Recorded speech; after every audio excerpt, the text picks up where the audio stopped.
So the last of Newton's laws of motion is the third law. So while Newton's first law of motion is descriptive and the second law is mathematical, we find that in both cases we consider forces acting on only one object. However, when your hand pushes on a desk in one direction, you do feel a force of the desk pushing back on you in the opposite direction. So that brings us to the third law of motion, which considers forces acting in pairs on two objects. So to illustrate this third law of motion, imagine a ball shot horizontally out of the tube of a toy cart on wheels.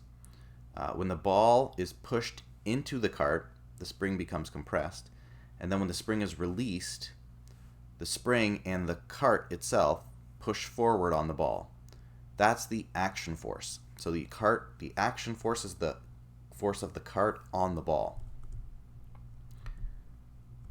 However, at the same time, that ball is actually reacting to that, and there's a force of the ball on that cart. And if this toy has wheels on it, it will actually move backwards as well.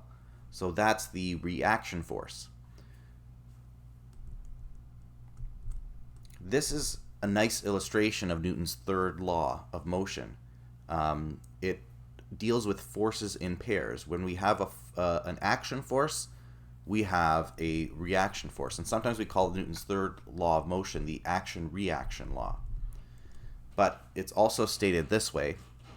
For every action force, there is a reaction force equal in magnitude but opposite in direction. And the action and reaction forces act on different objects.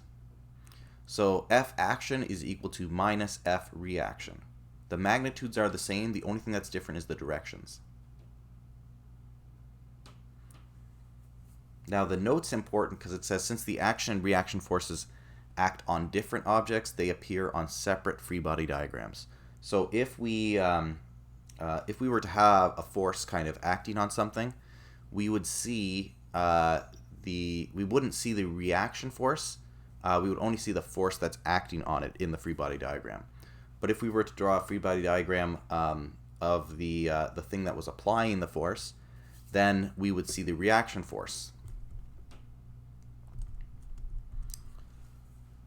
This question here says to describe the reaction force for each of the following forces. It says the southward force of a field goal kicker's toe on a football. The reaction force is the northward force of the football on the kicker's toe. For B, it says the backward force of a jogger's shoe on the ground. The reaction is the forward force of the floor or the ground on the jogger's shoe. C, the downward force of a book on a desk.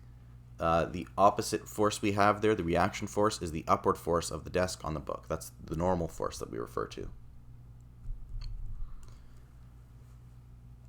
Here's a question with two skaters that helps us see some action-reaction forces. So if we have two skaters standing on the ice facing each other, and skater 1 pushes skater 2 with a force of 70 newtons, we could maybe assume that there's no friction because they're on ice. It says the mass of skater 1 is 50 kilograms, the mass of skater 2 is 70 kilograms. So what are the action and reaction forces? Well, the action force is the skater 1 pushing. The reaction force is skater 2's body kind of resisting the motion. So in this case, because skater 1 has a force directed east, skater 2's force on skater 1 would be directed west. And notice they're same in magnitude.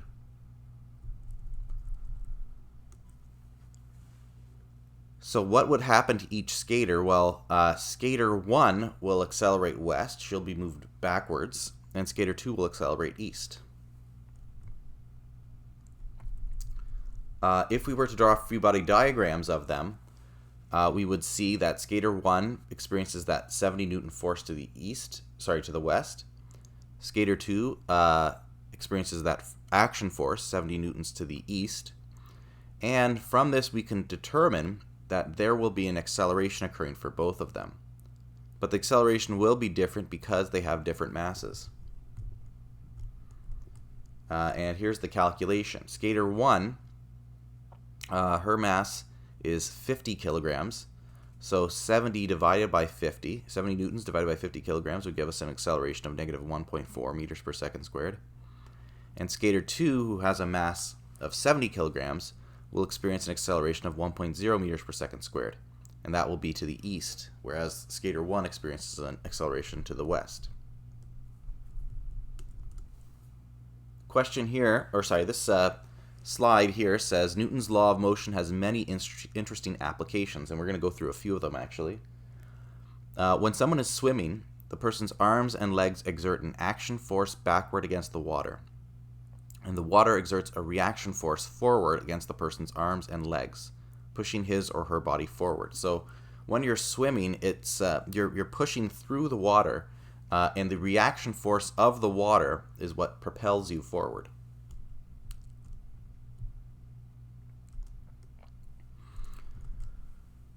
A soldier places a rifle on his shoulder and pulls the trigger. As the bullet speeds from the barrel, that action force, the rifle is driven backward into the soldier's shoulder in a violent recoil. That's the reaction force. So that recoil of a gun of any kind is the reaction force. That's the force that the gun experiences as the bullet kind of moves away from the barrel. The jet engine on an airplane compresses the entering air, heats it, and expels it rapidly out the rear. So the action force is exerted by the engine backward on the expelled air, and that's the reaction force that makes the plane move forward. So the jet engine, it's compressing and heating the air, and it's shooting that air out, but the reaction force of the air pushes the engine forward. Here's an interesting one in nature. A squid actually propels itself by sucking in water and spitting the water out. So the action force is the squid spitting out the discharged water, and the reaction force is the water pushing on the squid, making the squid move in the direction it wants to go.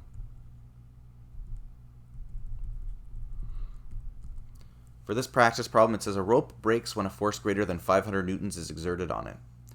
If two people pull on opposite ends of the rope, each with a force of 500 newtons, will the rope break? So it will not break because the net force is not going to be 500. So if each person's pulling 500 newtons on the rope, what's happening is the rope itself is not experiencing that a net force of 500, so it won't actually break yet.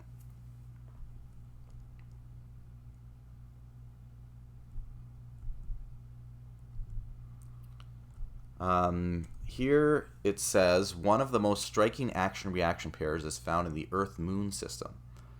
So the Moon attracts water at A more strongly than it attracts the water on the Earth at B, because the water is closer to the Moon than it is to the Earth.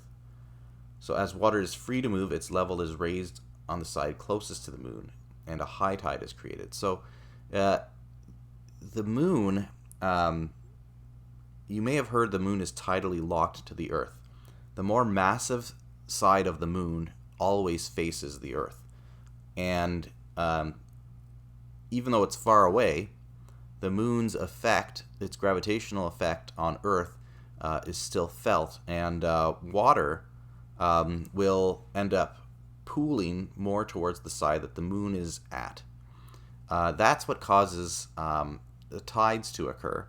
Wherever the Moon is facing, we have a high tide.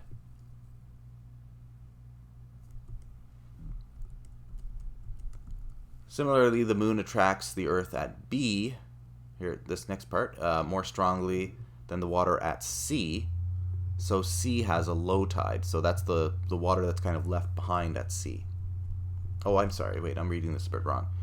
So due to inertial effects, the water at C is in a sense left behind because there is less force on it on an equivalent mass of Earth. Consequently, high tide results at C. So here's a student's question. If for every force there's an equal and opposite reaction, then all forces in nature are equal and opposite, and all forces are balanced. So if we can't have unbalanced forces, we can't accelerate. So the misconception the student's having is that they are assuming that action-reaction forces happen on the same object. They don't happen on the same object. Same thing with the two skaters. The more massive skater will accelerate less than the lighter skater because they're experiencing those two forces, but those forces are not balanced out in their own sort of free body diagrams.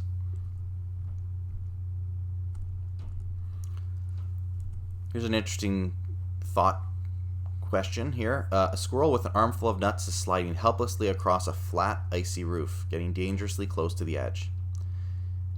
The squirrel understands Newton's third law and is able to save himself. How does he do this? So the squirrel's going to throw the nuts he's carrying. In which direction should he throw them? Well, if he throws them in the direction he's sliding, it will help slow him down and reverse his direction. This is a cart with a fan on it, and it's got its own little sail. The question here is, if we turn that fan on, will this cart move?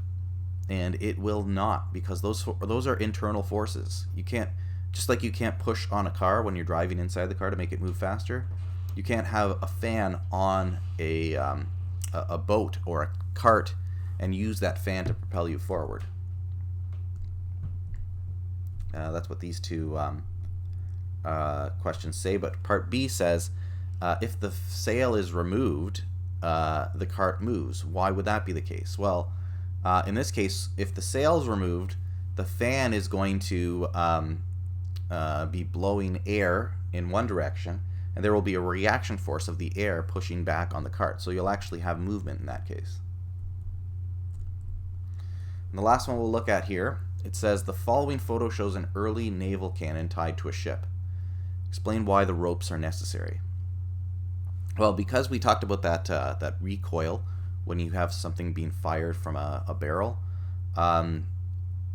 the cannon would shoot forward. It would actually be propelled backward, and it could roll and cause some damage. So that's why there is some sort of ropes in place to keep it steady and straight so that it doesn't cause any damage on the ship.